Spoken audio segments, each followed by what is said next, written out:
Okay, so we're recording.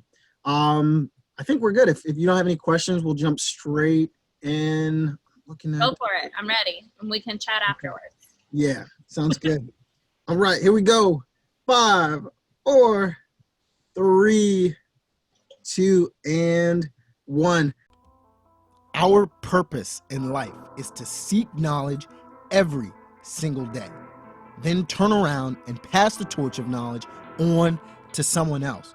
If you want to leave a legacy, seek knowledge and pass the torch.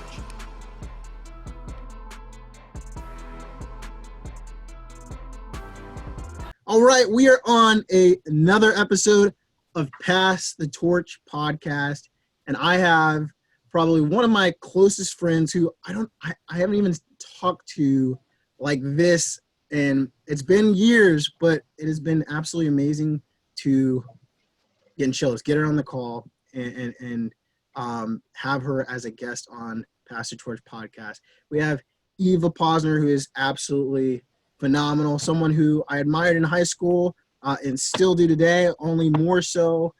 She's the president of Evinco Strategies, and we are lucky to have her on Pass the Torch podcast. Eva, welcome. Thank you, Levante. It's so good to actually be able to talk to you. You're gonna make me blush. I'm really glad this is a podcast, and most people listening aren't going to be able to see how much I'm like smiling like an idiot, you saying all those nice things about me. But it's really, really great to be here, and the admiration goes both ways, for the record. I appreciate it. I'm trying to make you proud. It's been amazing just to watch you build. And so the first question, anyone who listens to Pass the Torch podcast, they always know that it's going to be nuanced and different and personal for every single person. But my question for you is what is your why for what you're doing in business and politics and your passion? My biggest thing, and the thing that I always return back to, is solving problems for people. I don't work in politics, which is admittedly an incredibly stressful and demanding industry, just to amuse myself or as like a vanity project. There are other things that I think I would enjoy doing more. I often have daydreams about buying a cheese shop and just like eating cheese and drinking wine and watching the world burn. But I never leave. And the reason is because politics has the ability to make change for people and really solve problems. I can tell you a story that I think will illustrate the point a little bit better. I got my first political internship. I was 24, and I had been working as a journalist for a number of years. And we had some political upheaval here in San Diego. The mayor at the time was accused by like 30 some odd women of sexual misconduct and was forced to resign. And so there was a special election to replace him. And I covered, as a reporter, I covered that period of time in local media, doing some freelance work. And I looked at my husband, and I'd always been interested in politics, and I looked at my husband and I said, I think this is a big time for change. I had just had my son. I wanted to, instead of write about problems and constantly try to expose problems, I wanted to do something to solve them. And so I decided to go into politics, and I went and I got this internship. And I remember interviewing for it and telling them, like, look, I am not a high school student. I'm not here to get your coffee or make copies. You're going to teach me how this works, or I will take my free labor elsewhere, right? And they, took me up on it, and the chief of staff really took me under his wing. But in that office, my very first constituent call, somebody called me who he had been denied his unemployment benefits wrongly. He had appealed, and he'd won the appeal, but he still hadn't gotten the money yet. And he called the office to try to get us to help him, which is what state offices are for, or to help constituents with state benefits.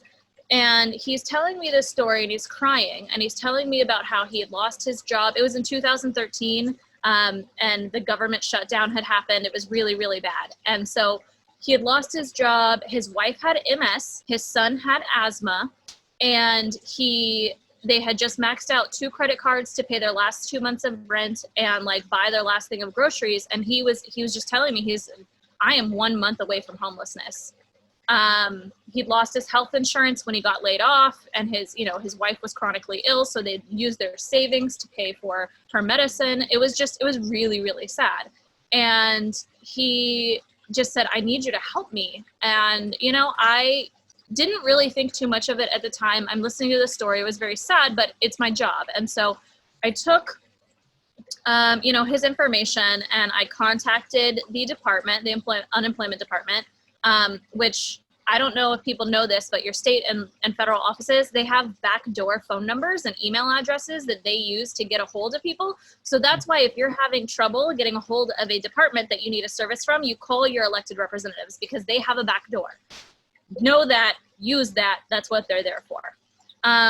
So anyway, I used this backdoor, and within 3 hours, I had, emailed one person, gotten the check in the mail, and I call him back to tell him that, the check is in the mail. I'd seen the PDF of the proof of postage and gotten here's your tracking number. And he lost it. And he started saying, thank you so much. You just saved my life. You have no idea. And that was when it really hit me that these policies can genuinely change people's lives and can genuinely solve problems for people. Obviously, some policies work better than others, but good administration of good infrastructure saves lives.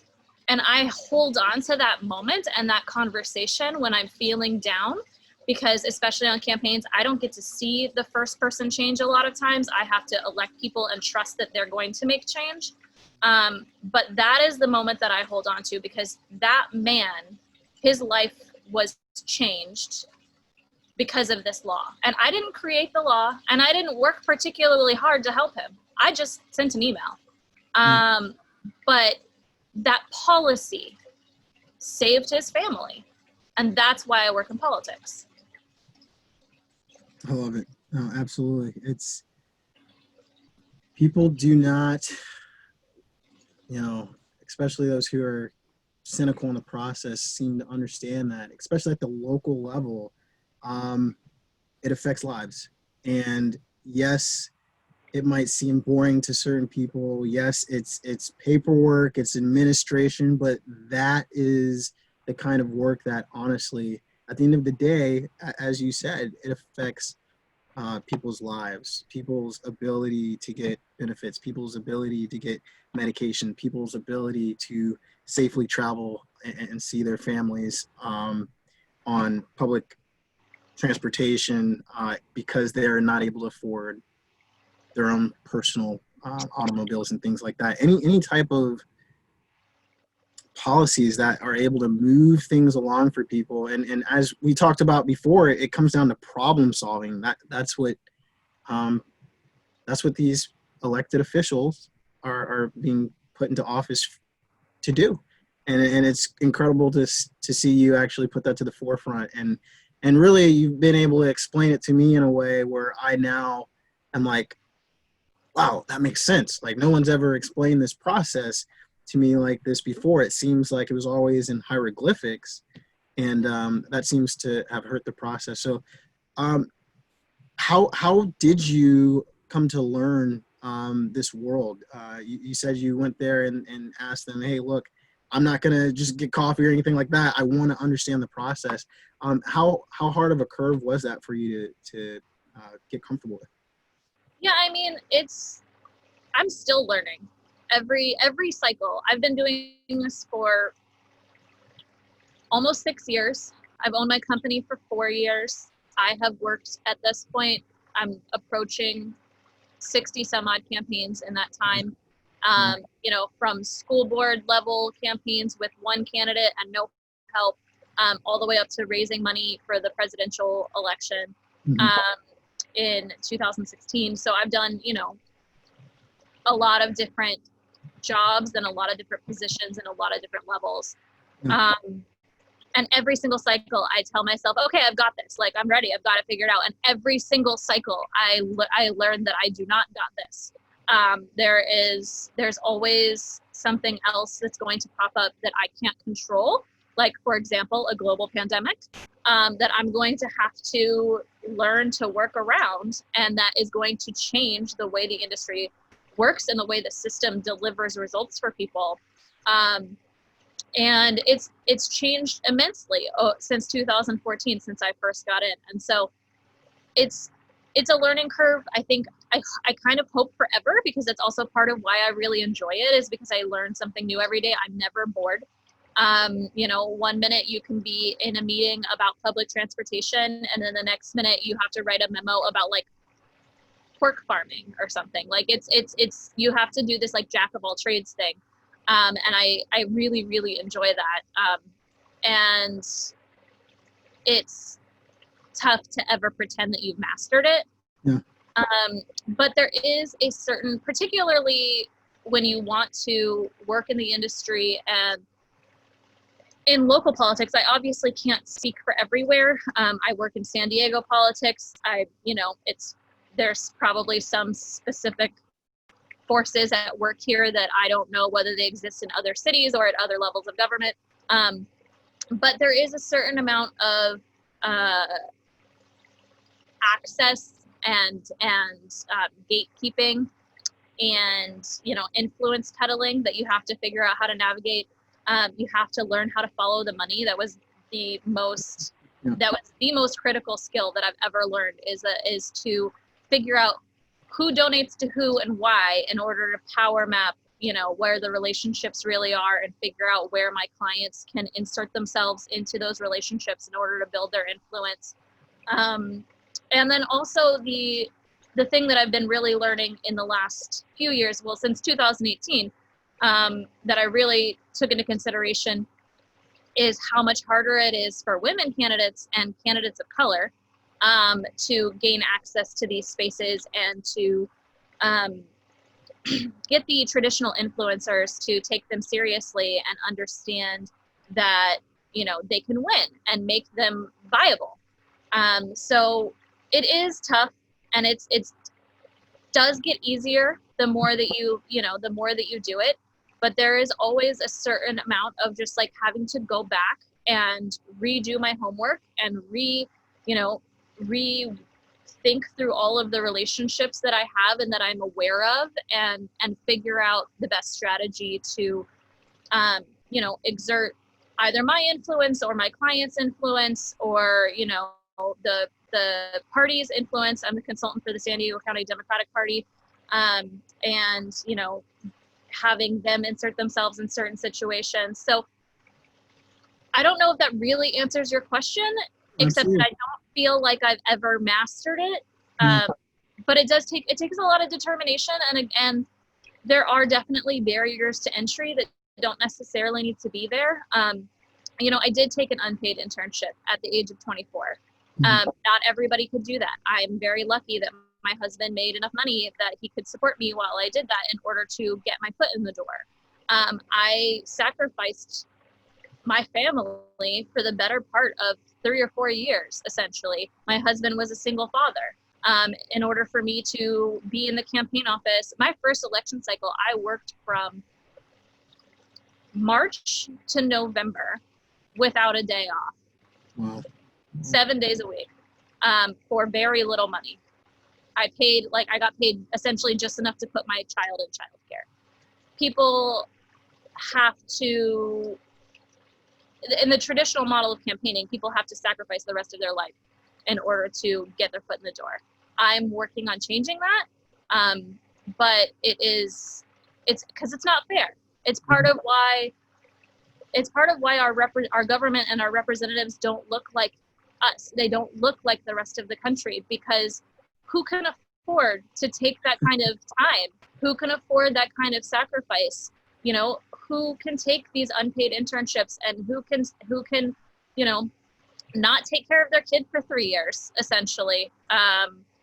And you don't have people in these positions who understand the struggles of working families and people who have other problems because they just don't live in that world in any kind of way. And I think that that's a real problem. I agree. Absolutely. The barrier for entry is, for a lot of people, insurmountable. And it's like, how in the world, if I have ideas, if I do care, but that's not enough. And really that should be, right? Barring it, all the other basic qualifications of simply being the age that you're supposed to be and a citizen or a resident of that country and district. But no, there is specifically a class or a financial barrier that is hurting a lot of people who could be great candidates, who could be great elected officials, but they're never going to get their foot in the door. Right, and it's staffers as well, because it's not just the candidates and elected officials that make these changes. The elected officials can't do it by themselves. They have staff. They have essentially what people would think of as bureaucrats working for them, and really writing the policies, implementing the policies, campaigning, creating the strategy, doing those kinds of things, and just like you said, all too often, there is a class barrier there. It shouldn't be there. And part of the mission of Evinco Strategies is to make politics more accessible to normal people. Be able to provide a wide range of services at an affordable price in order to lower some of those barriers to entry. Understanding how to balance the campaign with the rest of your life so that you don't have to quit your job or you don't have to stop being a parent in order to make it work.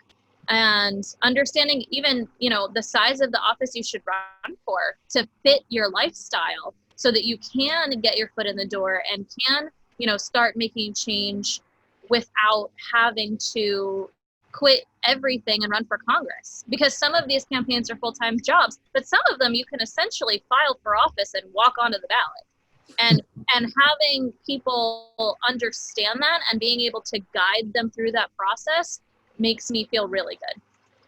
No, it's huge and super, super important what you were saying, because it seems like people do focus on the candidate, but the staff, the people who really are behind everything. I'm so glad that you actually mentioned that and making sure that the focus is across the board, not just on the candidate who seems to get the preponderance of the attention, but those individuals who are making literally the cylinders run on a day-to-day basis, which absolutely 100% nothing would be possible without them. So that's huge, and it needs to be something that's more part of the conversation. Curious, where did the name Evinco Strategies come from? It's not a glamorous story. When I decided to LLC, which was essentially like, oh, hey, the taxes are easier if I do this. Then I had to think of a name. And you can, under California law, to start a business, you can either use your own name or you have to come up with a business name that is not being used by any other business in California. And as you can imagine, that is fairly difficult. Yeah. So I didn't want to use my own name because I had this vision. It was a long time ago. It was 4 years ago, but I had this vision of something that was a lot bigger than me, and something, building a firm and building a team, and building a real infrastructure. So I didn't want it to have my name. And so I actually started looking at like words in other languages in order to cheat my way around the whole, unique name thing, make it as easy as possible. And I found Evinco, which means to defeat or conquer in Latin. And it also has the added bonus of sounding kind of like my own name, right? Eva, Evinco. And it looks like Eva Incorporated or something. So people tie it to me, which I need, because really your own reputation is, and your own, your name is gold. In politics, it's either gold or lead, depending on what you do with it. And so I needed a close enough association, but I really liked the symbolism behind to defeat or conquer, because I see Evinco strategies as existing to burn the bad shit down. Mm-hmm. That's the goal. And in order to do that, you have to win. 100%. I love it. It definitely matches you. You're wearing red, which again is like, signifies passion and fire and just tenacity. And those are all, I think it's Jackson, all things that absolutely, when I think about you, it is, you are someone. There's a show called Saul, and again, like, this is a very loose comparison, but they call him because, if there's something that's needed, you call that guy. But I think call Eva, call Evinco Strategies. And just as I watch what you're doing right now, it is just absolutely refreshing. I'm like, it's like, watching that scene in Independence Day, and I'm dating myself because some people will not get this reference, but when the dog Boomer is like running away from the explosion and you're like, yes, like that is the emotion that I get while I see you in action. I'm like, yes. And, my wife might look at me and like, what are you doing? I'm like, oh, I'm just watching one of Eva's clips. It's spot on. Nothing. No issues, babe. So I'm just super pumped up for what you're doing. And the name, like, first of all, that is an amazing story. Anytime I tell people about Evinco Strategies, I'm going to yell that from the rooftops, and you nailed it. That's absolutely phenomenal. Thank you. No, it was like a 6-month process. I had a lot of people that I asked for insight from, but when I hit Evinco, when I found that word, I was like, this is it. This is the one. And it's served me well. And especially like now, my latest thing is scaling my business. Just over a year ago, it was just me. And now it's a team of 7. Yeah.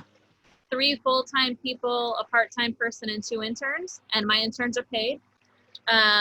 Barriers to entry issues, also laws. California has really strict labor laws, so I'm not going to pretend like it's just my values, but I did not bring on interns until I could pay them, because it's against my values to do so. But it's a huge team, and I have to, bring in the business to support it and scale and grow.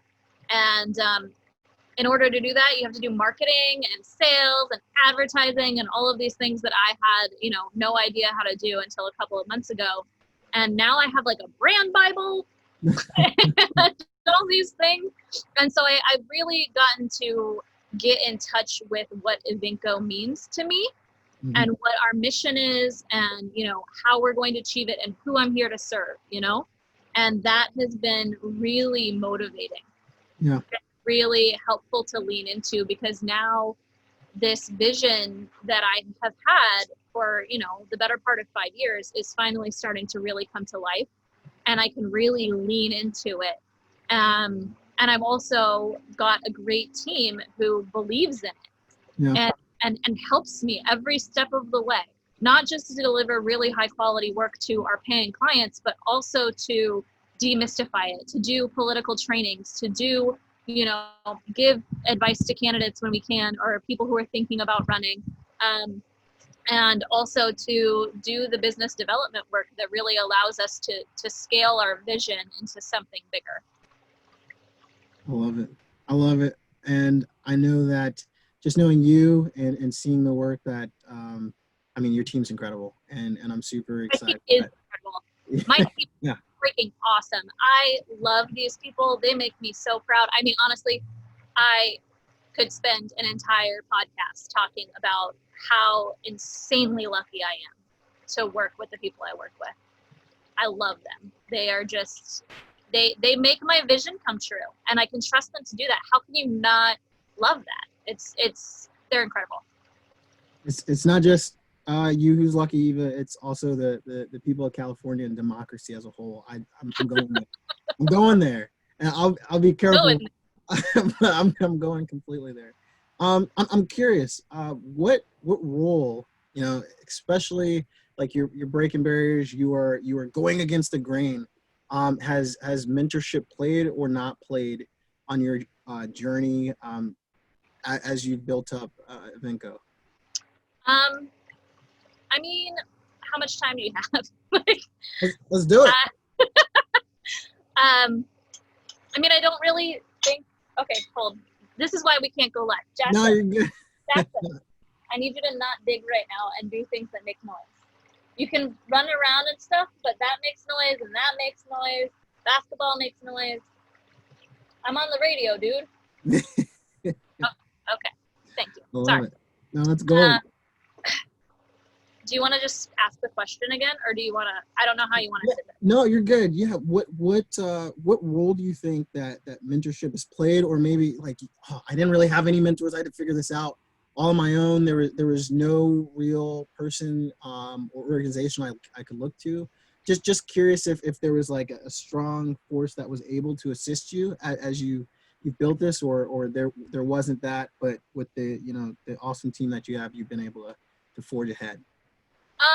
I mean, I definitely think that there were times when I felt like I was on my own, but for the most part, I've had mentors, my entire life. And I don't really think I understood how important mentorship was to my life as a kid or a young adult. My family was my first set of mentors. I was lucky. My mom supported my passion for writing, which, you make what I do sound super glamorous, but really I spend most of my day writing and using spreadsheets. So it's actually not that glamorous on the day-to-day work. My dad, he was a Marine, and he showed me what it was to be the person that everyone turned to solve their problems.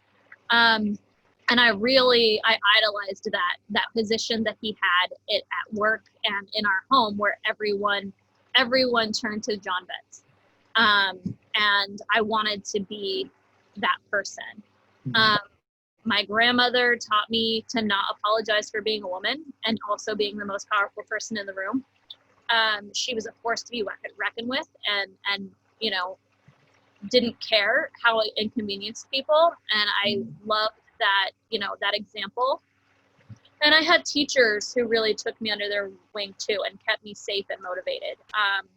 And, when it comes to, not to talk shit about our hometown, but everybody knew I had one goal, and that was to get the hell out. And a lot of people really helped me to achieve that. I think you take that stuff for granted when you're a kid. Yeah. But the truth is that I wouldn't have been where I am, or be as tough and as passionate as I am if they hadn't been there. So, there's that part that, is really foundational. Yeah. And I really didn't understand how important it was until relatively recently.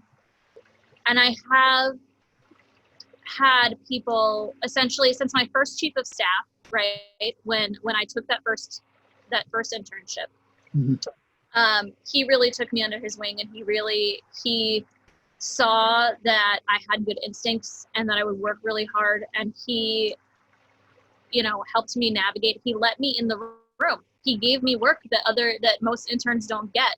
And then he gave me his blessing when I got my first campaign offer a month and a half into what was supposed to be a 6-month internship. And I called him, and I was so scared, and I was apologizing, and I was like, I know I was supposed to be here for 6 months, but I have this, and I think I want to take it. And he says, no, Eva, this is how it works.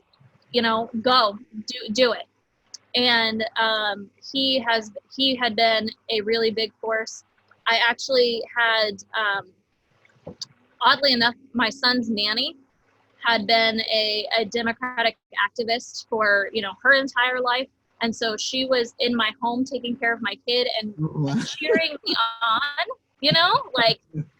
she would work these like crazy flexible campaign hours so that I could go. And I had and she understood, you know, the relationships in San Diego and knew all the elected officials and knew who hated each other and who to stay away from. And she would help me with that. And that was an incredibly positive force.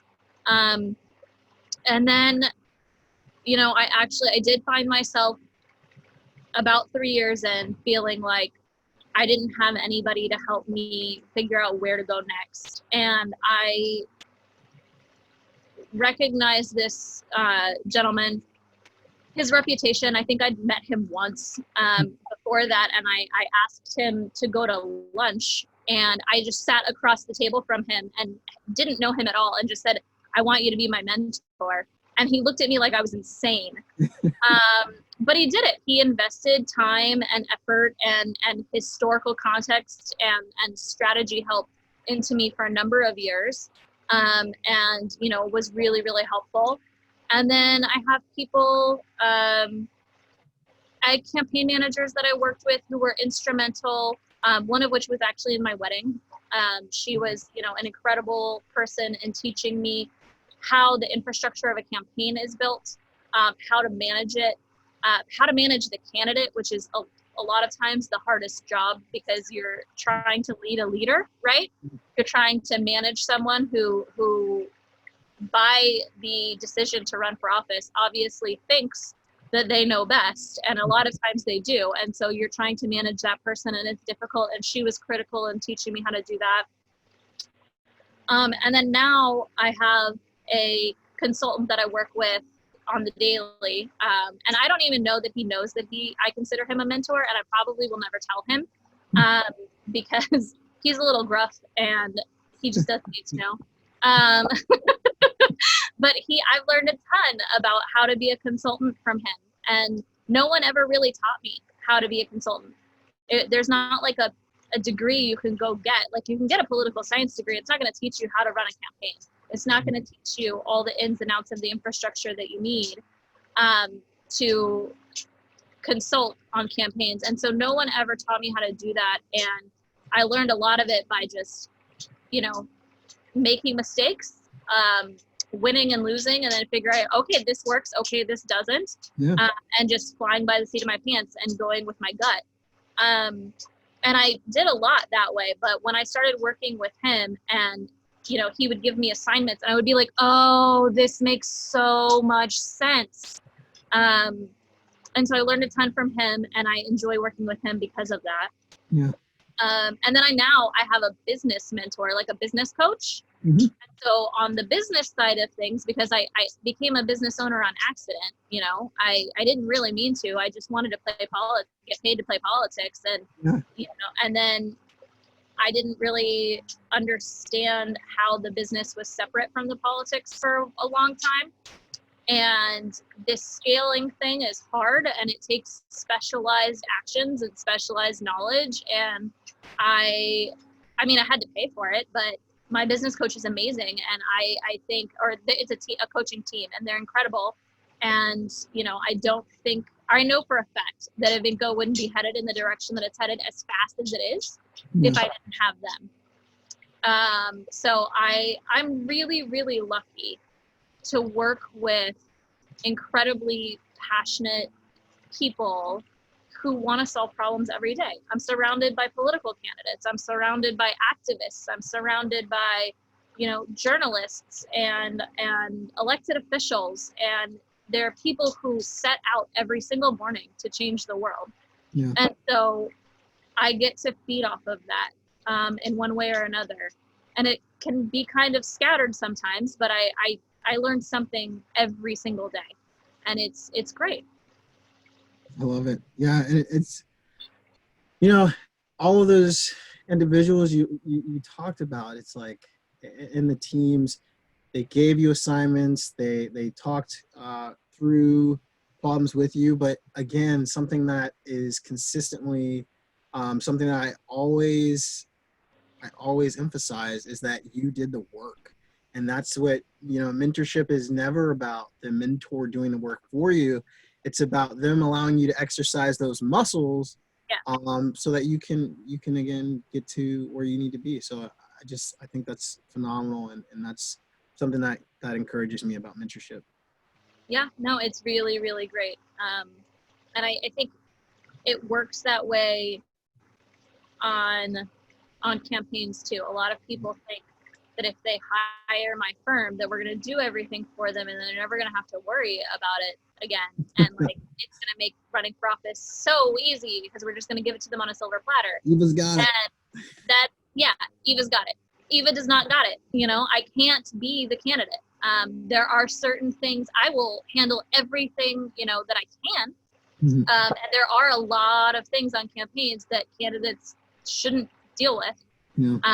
And I try to handle all of that. But there are certain moments where you have to be the face of your own campaign, and you have to do that work. And you're not going to succeed if you don't. So it works. I think it works all the way up and down the ladder. If you put in the work, you're not going to get anywhere. I love it.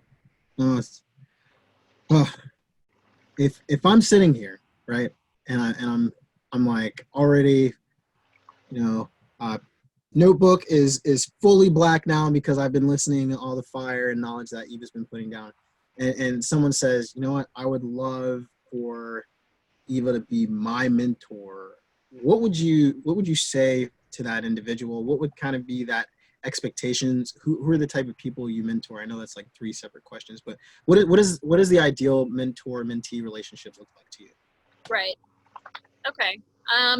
Yeah, I try really hard to pick 1 or 2 people who are younger than me every cycle to mentor, and they're usually women, but not always. And I didn't really realize that's what I was doing in the beginning. But then like 5 years later, there's this like incredibly talented guy who works for the governor, and he's out here telling people that I'm the reason he's in politics. And I had no idea, you know, and it's such an honor to be thought of in that way that I decided I needed to live up to it and kind of formalize this a little bit. And then I started to like realize in my own mind that I have the power to give other people an invitation into the room, right? Yeah. And that is an incredible amount of power, and I don't want to waste it, and I don't want to misuse it. So I ended up actually hiring 2 of the people I mentored in 2018 to my firm, and you know how I love my team. So they're brilliant and hardworking beyond my wildest expectations. And then there's another young woman that I keep on deck for campaign jobs. I would bring her on full time, but she's still in college. So I have to, you know, we have to do the part-time thing here and there. And I actively participate in her development. And now we're structuring Evinco to offer the service with paid internships so that we can choose people who wouldn't otherwise have access to politics. Because as we talked about, not everyone can afford to work for free. And I think that's a huge barrier to entry that I would like to see fixed.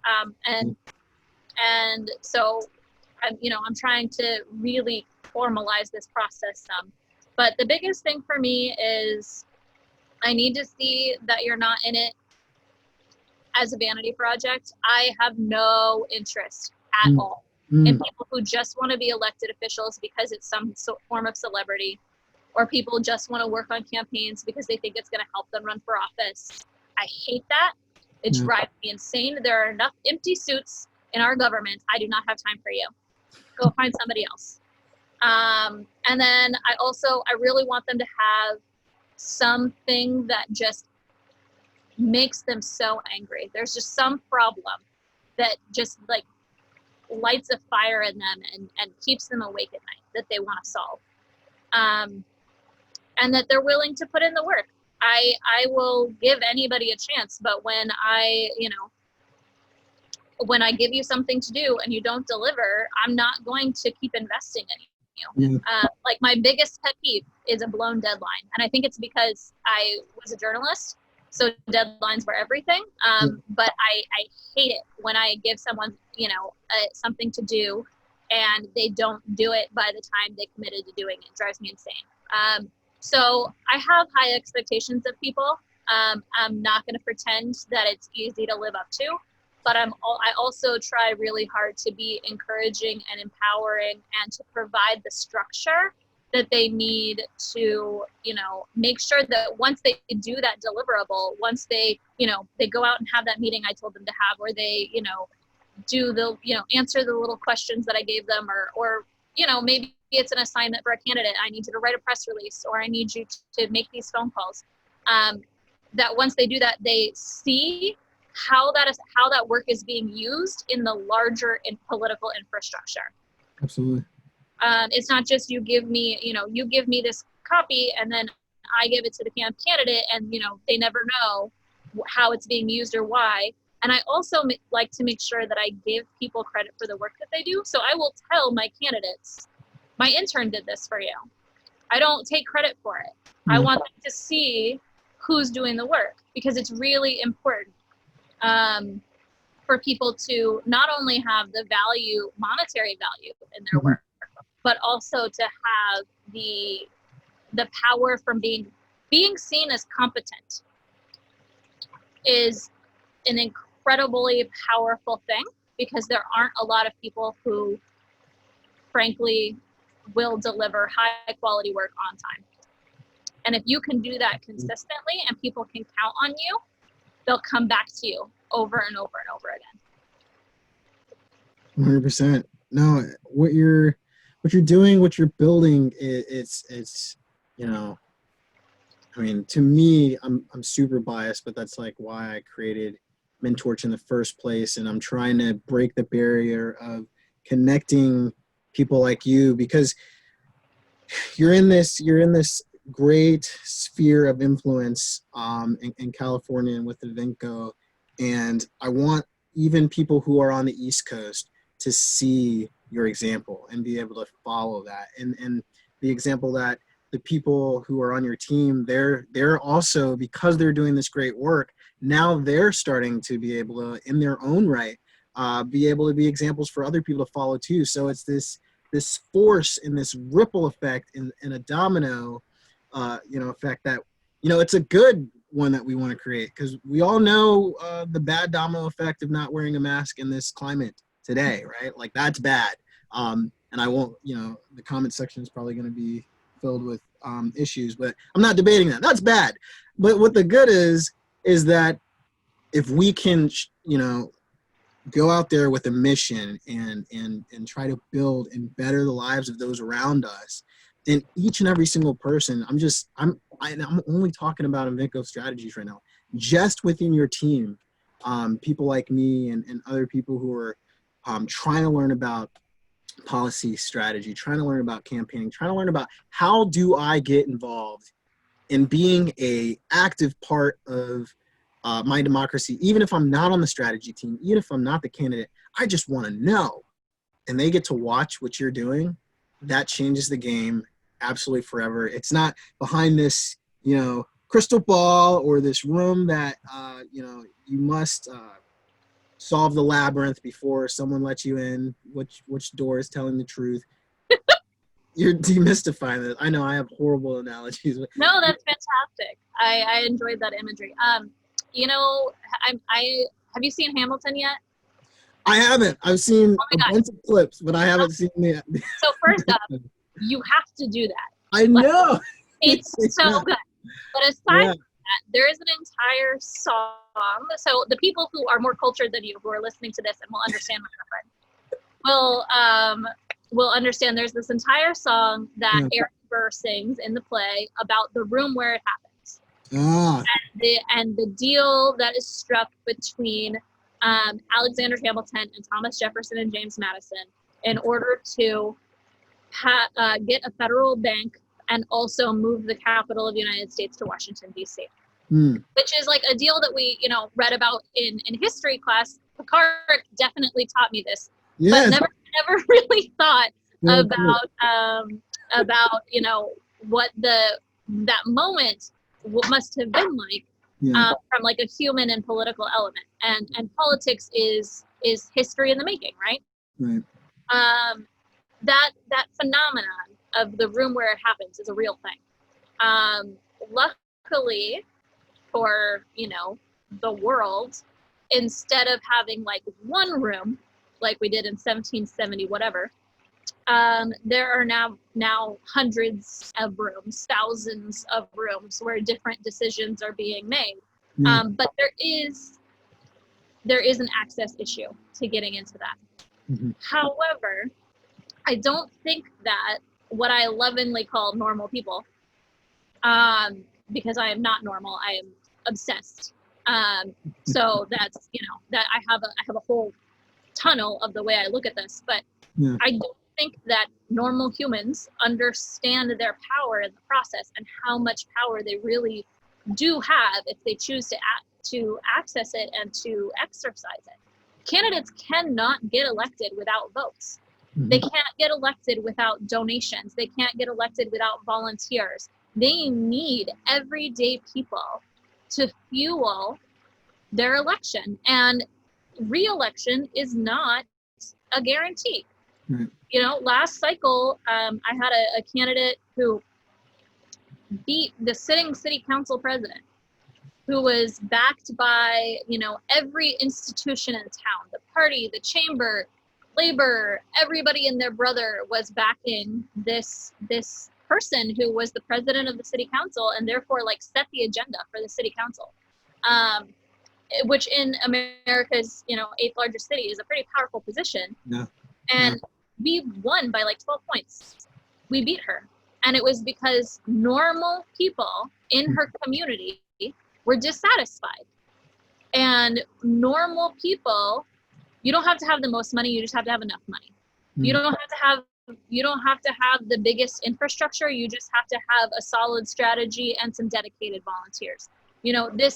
It's not this big, scary, smoke-filled room, or it doesn't have to be, I guess is my point. It doesn't have to be this big, scary, smoke-filled room that people see in movies and like imagine like West Wing, or not that I love West Wing for the record, but it doesn't have to be like that. It doesn't have to be House of Cards.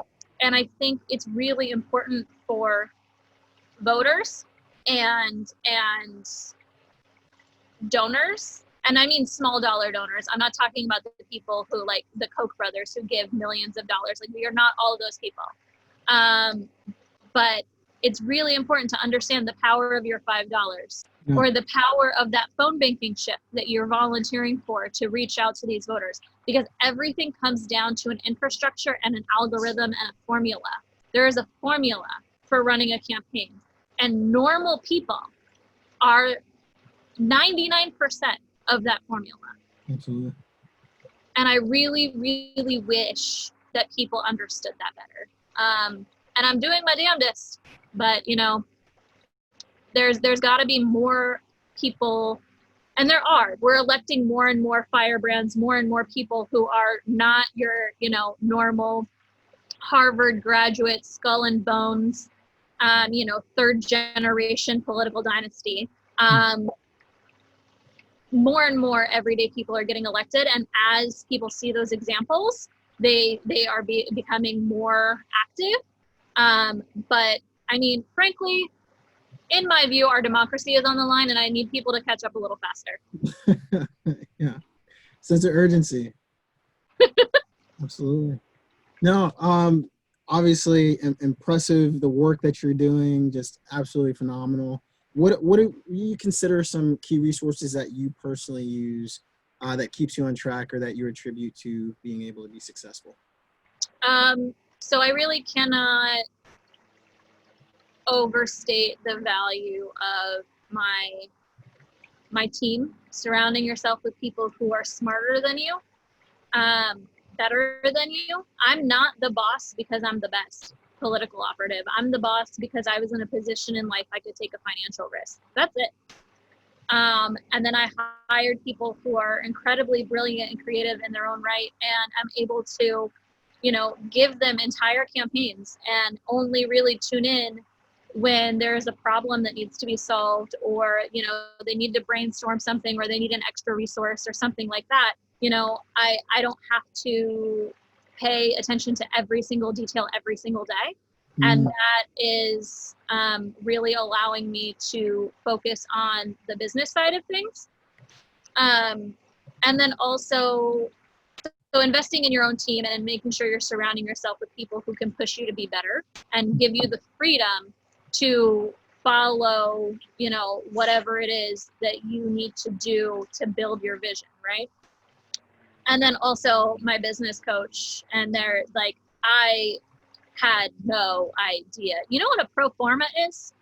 Or like, exactly. Or like a pitch deck, or a brand Bible, or a marketing funnel. Like, I had no idea what any of those words even meant. And to be able to have someone break it down for me without having to go back to college and get an MBA, you know, has been incredibly helpful. And then they also, like, I'll show them what I've done, and they'll critique it, and they'll, you know, edit ad copy and things like that. And then it goes out into the world. And so I think those two resources, you know, my team, and not even necessarily just the team that works for me, like my friends, my husband, my mentors, my the chosen family that I surround myself with every day, who doesn't think that my vision to, like, essentially change the world is crazy. Because, I mean, you and I grew up in the same place. And we both had that air about us of, you know, I want to do big things, and not everyone takes you seriously, right? I have found a place in the world where no one thinks it's insane. And that is really, really helpful. So I think, I mean, just the right people, one way or the other, surrounding yourself with the right people is a really big key to making sure that you're successful. I love that. And along the same, you know, line of thinking, you have the resources, but also the mindset. And I mean, you are just, your mindset and the attitude and the focus is absolutely there. Do you have a quote or a poem or a short passage or something that you use to kind of focus you and center you that keeps your passion on fire? So my favorite quote, and about what I do anyway, and I have it, like, written in calligraphy by a college friend, framed in my office, is an Adelaide Stevenson quote. The hardest thing about any political campaign is how to win without proving that you're unworthy of winning. Wow. And I take that really, really seriously. As politics is full of interesting moral dilemmas. We'll put it that way. And you have to navigate them every single day. And you have to make a decision about what kind of campaign you're going to run, what kind of person you're going to be.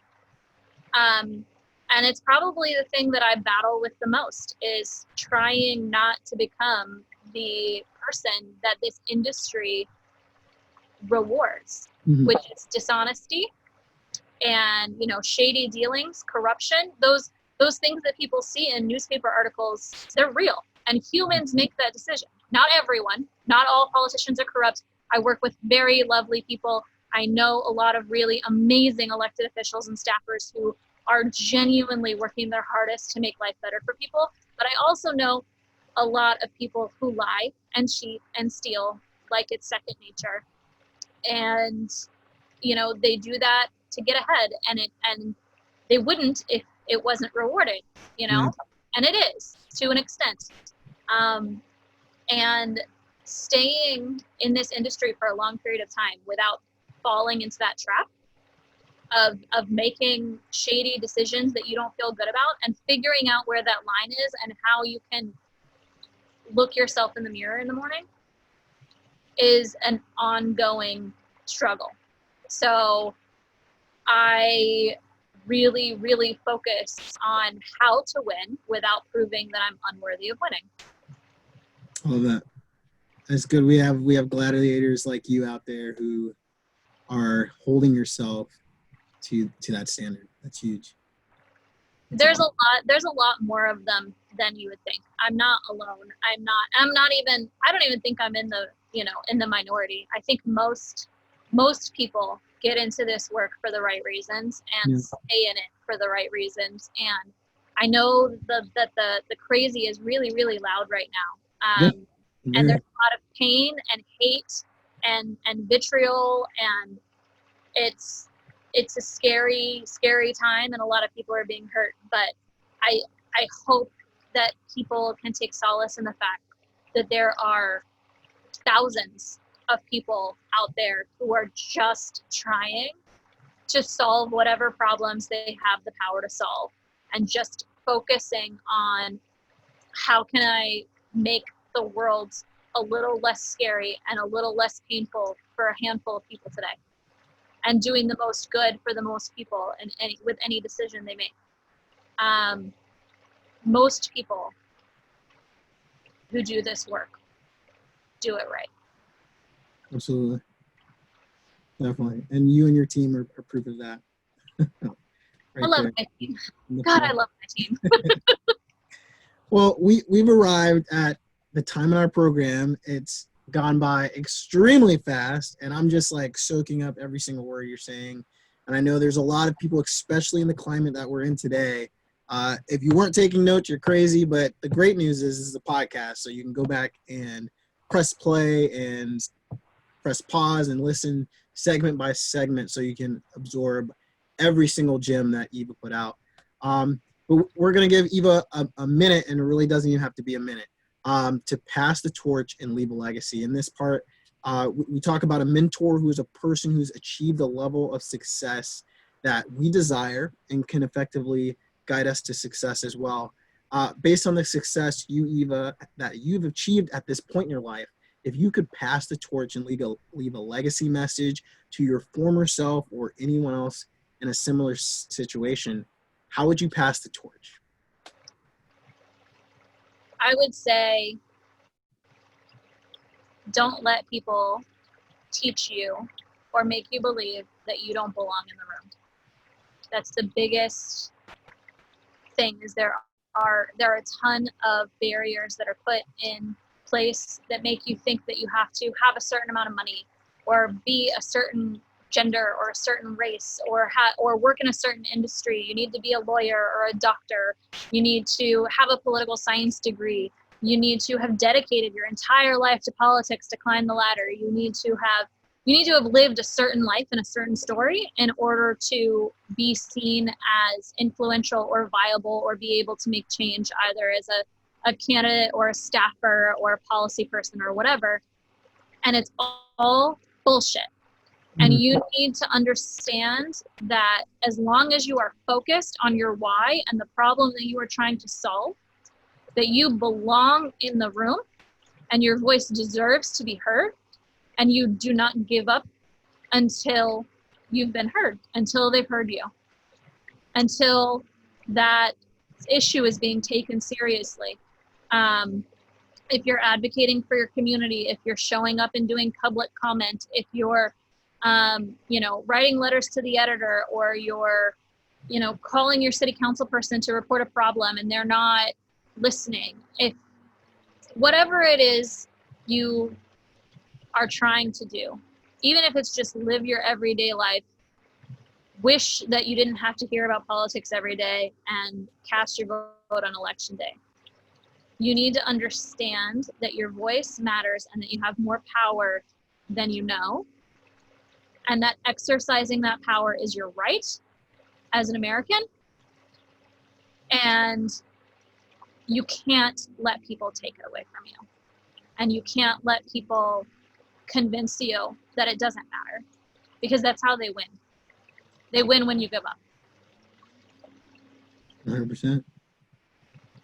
I love it. Even drop the mic. It's on fire. We are not going to put the extinguisher on it because we want that to burn and burn bright. Eva, tell us where the easiest place, if we want to reach out and find you, is. EvincoStrategies.com, EVINCO strategies. There's a contact form there. There is a button that allows you to schedule a call, like a Zoom call with me. I will let you know, we're headed into election season, so my turnaround time might not be as good as it usually is. But, feel free to drop us a line. I'll answer you at least via email. And we'll set up a time to talk if you want. I'm absolutely interested in helping people plan their next steps, especially people who aren't sure yet how it's possible for them. I would really love to help demystify that.